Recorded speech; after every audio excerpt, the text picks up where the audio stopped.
Hey guys, welcome back to the DrCliffAuD vlog. This is vlog number 88, and from what I can tell, I don't think a lot of you guys liked my vlog from last week. That's unfortunate. I'm just looking at it on my computer over here, and the like percentage is only at like 93.8, and usually my videos are like at least above 95% likes. So yeah, I get it. You guys don't like to hear about me and my personality. It is what it is. Like someone said, you don't want to date me, you just want to learn about hearing aids. So maybe I should spend more time talking about hearing aids on my vlog. Nonetheless, if you guys have not yet hit the like button on this video, you might want to hold off just in case you don't like this one as well, or you can go ahead and hit it if you like me continuing to create these vlogs.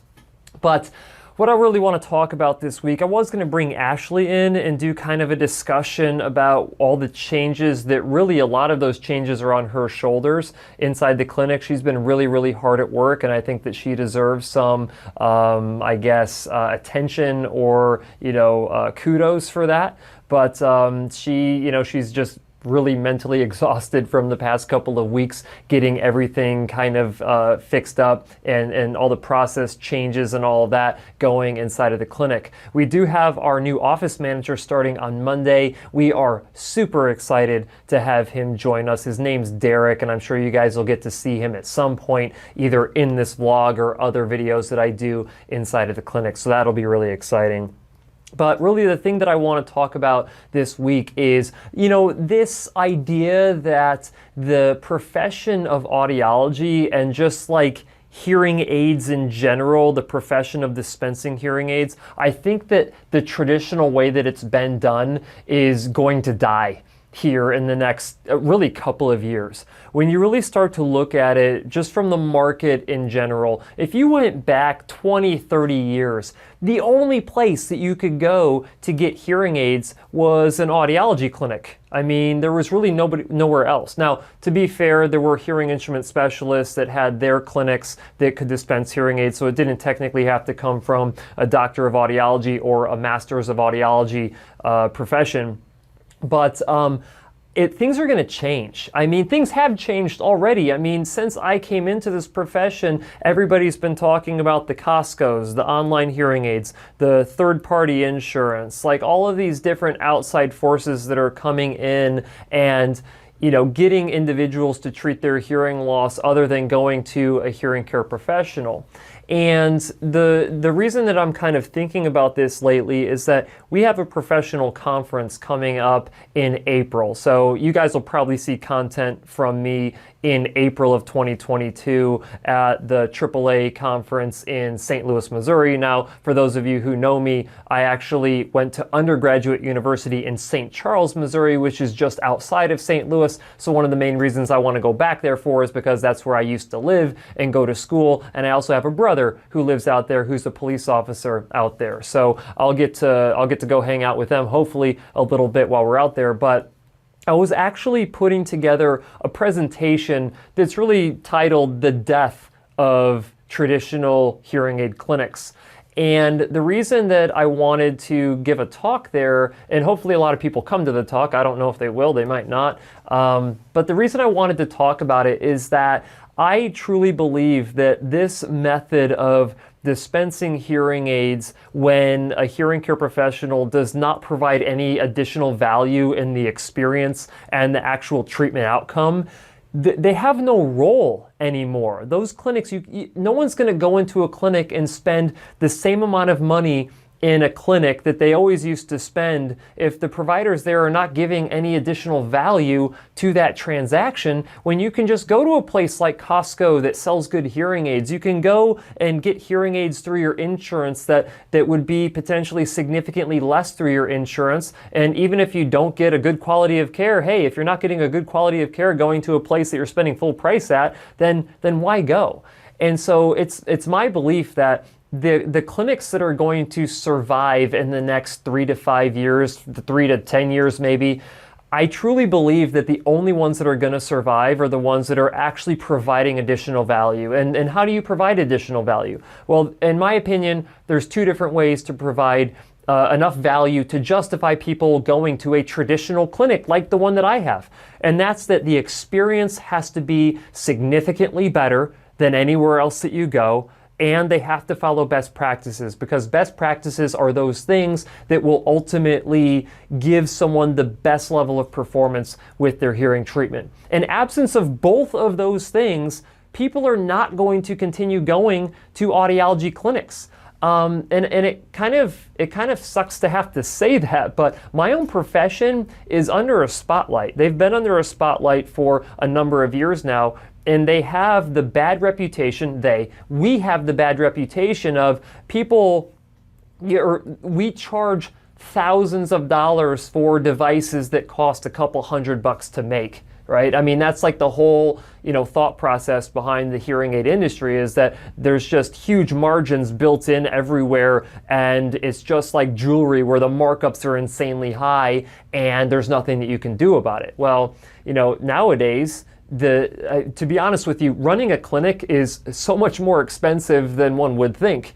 There's a lot of things that cost a lot of money, and if you guys saw how much money I actually spent a month just keeping the clinic up and going, you'd be like, holy cow, that is crazy. Why would you do that? And sometimes I think that to myself. I mean, given my position online, I could very easily just start selling like amplifiers with my name stamped on them and make an absolute killing. And it probably wouldn't even be that hard. I would just continue to make videos. I would do like sponsored videos about those crappy products that I would have huge markups on. And some people would like them, some people would hate them. At the end of the day, it wouldn't even matter because I'd just be making a ton of money. But to me, that is unethical, first of all. I think a lot of these companies online are completely unethical with what they're doing in the online hearing aid space, but that's besides the point. I'm really trying to talk and focus on the audiology clinics.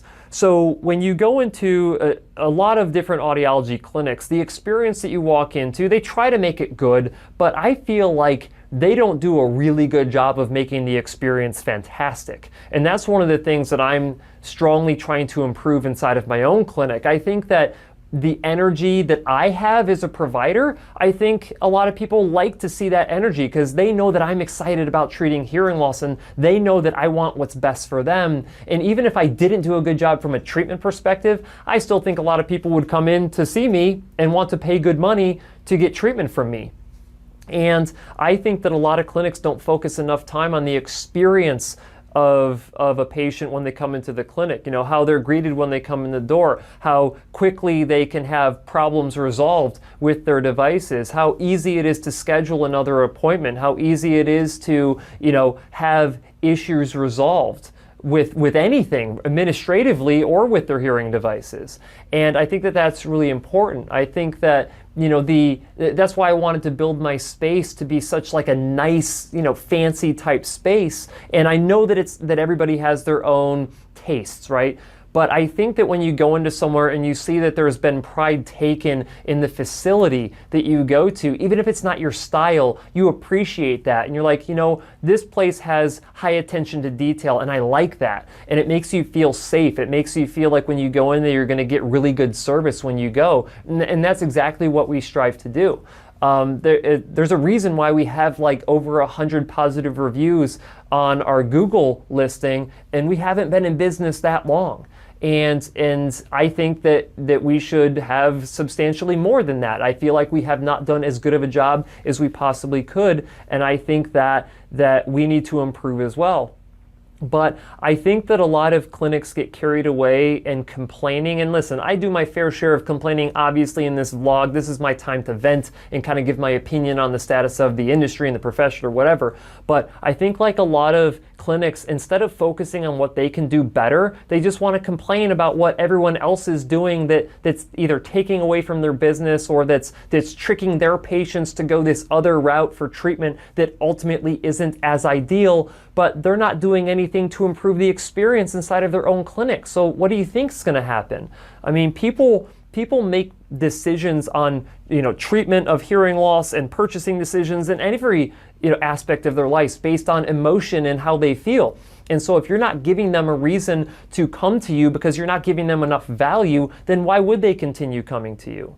And it's the same thing from a treatment perspective. If you can't give someone a better treatment outcome than somebody else who can do it for less money or more conveniently or whatever, then you don't deserve to keep those patients. You have to make sure that you're giving them value. And it takes a lot of work. I actually gave a kind of like a mastermind this past couple of weeks. I did a mastermind inside of a mastermind group, where I presented like my philosophy and how I administer hearing treatment. And they heard that I spend like something ridiculous. What is it? It's like 4.5 hours is what I spend onboarding a new patient, meaning that I see them 4 times. They have like an hour, hour and a half, somewhere in there fitting. They have an hour follow-up, an hour follow-up, an hour follow-up, all that. Those are spread out by a couple of weeks. So over the course of 6 weeks, I'm spending 4.5 hours with a patient, and they're like, what the heck are you doing in that time? Like, we can see a patient and have one 30-minute follow-up and they're good. And I'm thinking, if you can do that, if you can administer treatment in like an hour, hour and a half, then you are not providing your patient with enough value. They are walking out of your office and still having questions on how their performance is. They feel like they haven't received much care. And to be honest, they haven't received much care. And that's why we build in these longer appointment times, is because I want to make sure that every single time a patient comes in, we have plenty of time to do all the things that we need to do. Whether it's explain a concept that maybe someone else wouldn't explain. It's to make sure that we're conducting a measurement that maybe someone else wouldn't conduct. We're making sure that the outcomes from a treatment perspective are being achieved at their highest level possible, and that takes time. So when I'm explaining to all of these other fellow audiologists of mine that like we spend 4.5 hours onboarding a new patient with new treatment, they're all blown away, and I'm like, that I feel like we don't spend enough already. I feel like we could spend another couple of hours and give even more value to an individual. And that's part of the reason why over the course of the first year, I have patients come back in regularly over the first year, because there's always new stuff that I want to teach them and help them understand as they adapt through this treatment process that they've started on. And so, unless hearing clinics adopt the same mentality that we have, I truly believe that it's going to be hard for you to go somewhere and actually receive a high level of care. Because you might not even have a clinic to go to. You might have to purchase devices online and have no support whatsoever. You may have to go to a clinic that just charges the basement bottom dollar cost for treatment, and they're not going to give you service. They're not going to give you good service. They're going to be like, here's your devices. In fact, at least once a week, I have someone come in who has existing hearing aids and like, yeah, I went a different place to get treatment. And I'm like, oh, so did they do this measure on you? No. Did they teach you how to do this? No. Basically, they said, here are your hearing aids. You got them in your ears. Just wear them, and then, call me if you have any issues. And then they're like, well, I don't know if I'm having issues. Is this the way I should be hearing? I don't know. And it turns into this situation where they're like, oh, it's been 3 years since I've seen my hearing care professional. I'm thinking, 3 years? I don't go longer than 6 months without seeing my patients unless they are literally physically in a different state, which we do have a number of those individuals, but then we schedule virtual appointments with them. So really what it comes down to is either we provide a substantial level of additional value by the in-office service that we provide, or you need to get out of the profession. Or patients will help you get out of the profession because they will stop coming to you in your clinic.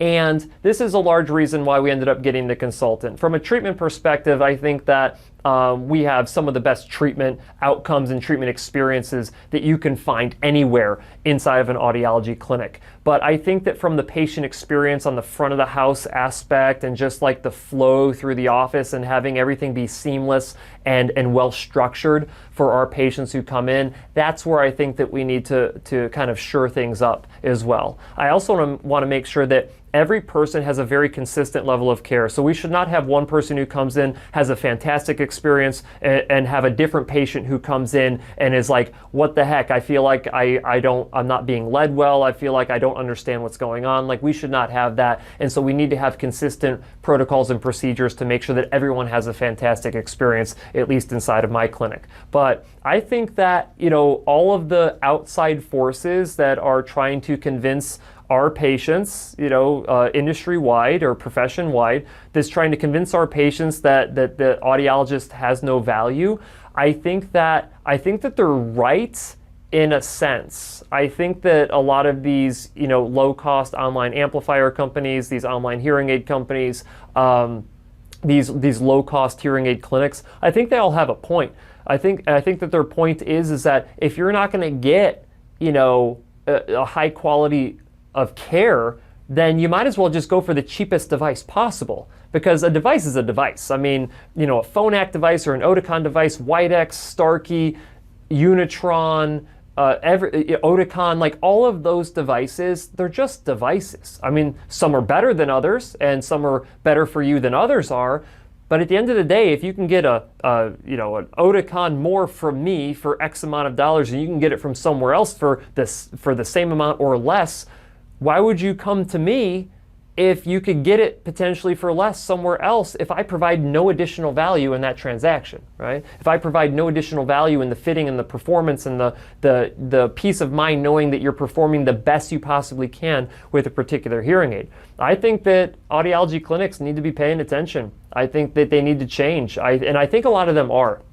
I think that a lot of audiology clinics are starting to realize, I better actually start doing these processes and procedures that give a better performance or better experience to my patients when they come into the clinic. Otherwise, we do not serve a purpose anymore. So I think things are changing. I think the fact that so many people tuned in to the mastermind that I was giving about how to create value for your patients in the treatment and the presentation of treatment and the administration of treatment, I think that's a sign that a lot of clinics are starting to realize, yeah, we've got to change some things. We've got to improve some things, because the clinics that survive out there are going to be the ones that provide an exceptional experience and that provide an exceptional outcome from a treatment perspective, regardless of the devices that are being used. And all the other ones are going to go away. And all of the patients that they were serving are either going to go to the good clinics, or they're going to start buying their devices online or going to the really low-cost clinics because they weren't getting any additional value anyway from the higher-cost clinics. So that's pretty much what I wanted to talk about this week. I know that it's not as exciting as one of my normal vlogs, but I think that it's important that you guys understand where things are going. There's a big push for like buying local, but I only think that buying local makes sense is if you actually get value from doing so. I mean, it's great to keep your dollars local, but at the end of the day, your hearing, this is bad to say, I think that your hearing is worth more than keeping your dollars local. So if you're not getting the value from your hearing care professional, even if you have to go somewhere else to get value from a hearing care professional that's not in your local town, I think it's totally worth it. But that being said, I feel like I've rambled on enough about this aspect of us, my profession, needing to provide value. I just hope that it gave you something to think about and gave you some value along the way and kind of give some insight as to what's really going to need to change inside of this hearing loss world. And that being said, I've talked enough. If you guys did like the video, now's the time to hit that thumbs up button. If you didn't like the video, then go ahead and give it another thumbs down. And I'll know that topics like these are something that you guys do not want me to talk about as well. Now, I will say this. I want you to leave some questions in the comment section below, or leave some things that you would like me to talk about in these vlogs, and I'd be happy to talk about them. And the reason I'm waiting to the very end of the vlog is because if you stuck through this vlog up until this point right now, I know that you are truly someone who values things that I have to say at this point. And so you're the type of individual that I want to provide additional value to. So please leave your comments in the comment section of what you would like me to talk about in these vlogs. And as always, guys, I'll see you next week.